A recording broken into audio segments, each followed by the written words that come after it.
ఒక రకంగా ఆంధ్రప్రదేశ్లో రాజకీయ అంటే ఎన్నికల వాతావరణం లాంటిది వచ్చేసింది. ఎందుకంటే జగన్ అగ్రెసివ్‌గా వెళ్ళిపోయాడు.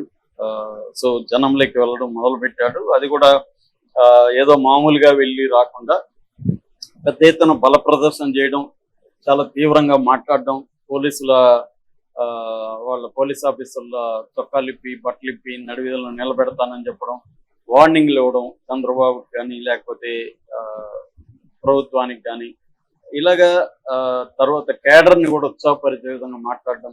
అందరూ మీరు ఏ బుక్‌లో కావాలంటే ఆ బుక్‌లో రాసుకోండి. నేనొచ్చిన తర్వాత ఎవరిని వదలను. వాళ్ళు ప్రపంచంలో ఏ మూలన్నా వదలను. రిటైర్డ్ అయిన పోలీసుల్ని కూడా నేను వదిలిపెట్టను అని చెప్పే విధంగా అతను చెప్తున్నాడు. దాంతో ఒక హీట్ పెరిగింది.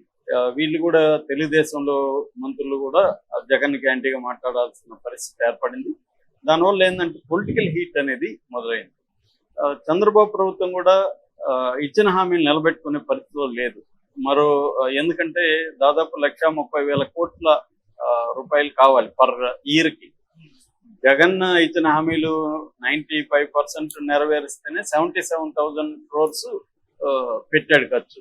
అంత పెడితేనే 14 లక్షల కోట్లు 10 లక్షల కోట్ల నోటికి వచ్చిన పగలు వీళ్ళు చెప్పుకుంటూ వచ్చారు.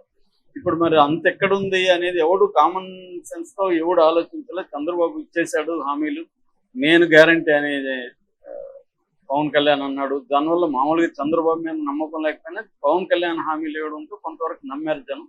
రెండోది జనం కూడా ఎలా ఉంటుంది, మనకి ఎవడు ఎక్కువ ఇస్తే వాడికి వేద్దాం అనేది ఉంటుంది తప్ప ఎవరికి కూడా లాయల్టీ అనేది ఏమి ఉండదు. సో అందువల్ల వీళ్ళు గెలిచారు. గెలిచిన తర్వాత ఇచ్చే పరిస్థితి లేదు కాబట్టి 1 ఇయర్ మొత్తానికి నెట్టుకో రాగలిగారు. ఇప్పుడు ఒక్కొక్కటే ఇవ్వాల్సిన పరిస్థితి ఏర్పడింది. అది ఇస్తేమో ఖజానాలు డబ్బులు లేదు కాబట్టి దాన్ని ఏదో ఒక రకంగా కట్ చేయాలి. ఇస్తున్నట్టే ఉండాలి, దాన్ని ఇవ్వకూడదు. అట్లాంటిది ఏదో చేయడం, ఫిట్ చేయడం అనేది మొదలు పెట్టారు. దీన్ని డైవర్ట్ చేయడానికి ఒక లక్ష్యం ఏంటంటే ఏదో ఒక ఇష్యూని పక్కదారి పట్టించే విధంగా మాట్లాడాలి. లడ్డు కావచ్చు, తర్వాత తిరుపతిలో తొక్కిసలాట కావచ్చు, కాకినాడ సిద్ధ షిప్ కావచ్చు, వరదలు కావచ్చు, ఏదో ఒక ఇష్యూలో జగన్ని డైవర్ట్ చేయడం, జగన్ ఇబ్బంది పెట్టడం ఇవి కావాలి. రెండోది ఈ 5 ఏళ్ల అధికారం. ఎందుకంటే ఇప్పటి వరకు చంద్రబాబుకి వాజ్పేయి పీరియడ్ లో తప్ప ఇప్పటి వరకు సెంట్రల్ లో ఇంత పట్టు ఎప్పుడూ లేదు. కాబట్టి సెంట్రల్ లో పట్టుంది కాబట్టి ఈ 5 ఏళ్లలో జగన్ గాని కంప్లీట్ తొక్కేయగలిగితే లోకేష్ కి ఇబ్బంది ఉండదు అనేది చంద్రబాబు ప్లాన్. అందుకని ఎప్పుడూ లేని విధంగా ఇప్పటివరకు చంద్రబాబు ఎప్పుడు ఈ కైండ్ ఆఫ్ రివెంజ్ పాలిటిక్స్ చేయలేదు. ఫస్ట్ టైం ఇది. సో ఆయన అందుకని లోకేష్ వదిలేశాడు. ఎందుకంటే ఈయన చేయలేడు కాబట్టి Lokesh young and angry young man కాబట్టి అతను వదిలేశాడు. అతను కూడా సిస్టమేటిక్ గా ఒక డిపార్ట్మెంట్ పెట్టి దీనికోసం అరెస్ట్ చేయడం ఇవన్నీ చేస్తున్నాడు. దీన్ని ఎదుర్కోవడానికి జగన్ కూడా ఏంటంటే best form of defence is offence అనే పద్ధతిలో అఫెన్స్ మోడ్ లోకి జగన్ వచ్చేసాడు. తన కేడర్ను కూడా దాంట్లోకి తీసుకుంటాడు. వీళ్ళకి కూడా కేడర్కి ఒకసారి జైలుకి పోయించినాక భయం పోతుంది. ఓహో ఇంతే కదా జైలు, డబ్బులు ఉంటే జైల్లో కూడా మంచిగానే ఉంటుంది అనేది అర్థమైపోతుంది. మహా అంటే ఏం చేస్తారు, జైలుకి పెడతారు కానీ అనే పద్ధతిలో వాళ్ళు కూడా డిసైడ్ అయిపోయారు, కార్యకర్తలు, సోషల్ మీడియా అంతా. అందువల్ల మళ్ళీ ఒక రీస్టార్ట్ అనేది జగన్ చేయగలిగాడు. జగన్ 2.0 వెర్షన్ పేరుతో. ఈ నేపథ్యంలో ఇటు రాప్తాడుకి కానీ, పొదిలికి కానీ, మొన్న రెంటపాలు కానీ ఈ ట్రిప్పులన్నీ కూడా సక్సెస్ అయినాయి జగన్ పాయింట్ ఆఫ్ వ్యూ. అంటే పెద్ద ఎత్తున జనం రావడం, అగ్రెసివ్గా ఉండడం, ఇంకా కొంతమంది రప్ప ఇది చేయడం.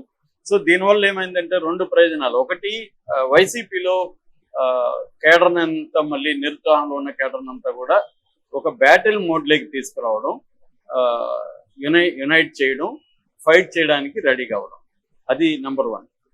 నెంబర్ 2 ఏంది, తెలుగుదేశంలో ఉండే నాయకులను కానీ ఇప్పటి పోలీస్ అధికారులను కానీ ఒక భయభ్రాంతానికి గురి చేయడం. రేపు వస్తాడేమో మళ్ళీ జగన్, వస్తే మన పరిస్థితి ఏంటి, ఇవాళ వైసీపీ వాళ్ళని మన ప్రభుత్వం చేస్తుంది, దానికి రెట్టింపు జగన్ ఖచ్చితంగా చేస్తాడు. కాబట్టి ఇంకా ఆల్రెడీ 1 ఇయర్ అయిపోయింది, కళ్ళు మూసుకుని 4 ఏళ్ళు అయిపోతుంది, మళ్ళీ మనం జైలుకి వెళ్ళాలి, ఇవన్నీ ఎందుకులే అని చాలా మంది తెలుగుదేశం నాయకులు జగన్ మీదకి అగ్రెసివ్ గా పోకుండా సైలెంట్ అయిపోయారు. కొంతమంది అయితే లోకల్ గా జగన్ పార్టీలో వాళ్లతో కుమ్మక్క అయిపోయి మనం డబ్బులు తిందాం, మనకెందుకు గొడవలు అన్న పద్ధతిలోకి వెళ్ళిపోయారు. సో అదొకటి జరిగింది. నెక్స్ట్, అధికారులు కూడా కొన్ని చోట్ల అగ్రెసివ్ గా వెళ్ళాలంటే భయపడే పరిస్థితి అయితే జగన్ క్రియేట్ చేశారు. సో ఇది ఒక రకంగా జగన్ కి ప్లస్ అయింది. అందుకని ఇప్పుడు తెలుగుదేశం కూటమి ప్రభుత్వం ఏం చేస్తుందంటే జగన్ ని అసలు జనంలోకి వెళ్లకుండా చేయాలి. అందుకని ఏం చేశారు, సింగయ్య అమృతి మీద పెద్ద గొడవ చేసి అదొక ఫేక్ వీడియో తీసుకొచ్చి అది చేశారు. ఇప్పుడు అది కోర్టులో ఉంది. దాని మీద జగన్ కి ఫేవర్ గానే ఉంది ఇప్పటి వరకు చూస్తే. ఎందుకంటే ఇప్పటి వరకు వీళ్ళు సాక్ష్యాధారాలే సబ్మిట్ చేయక టైం అడుక్కుంటా వస్తారు.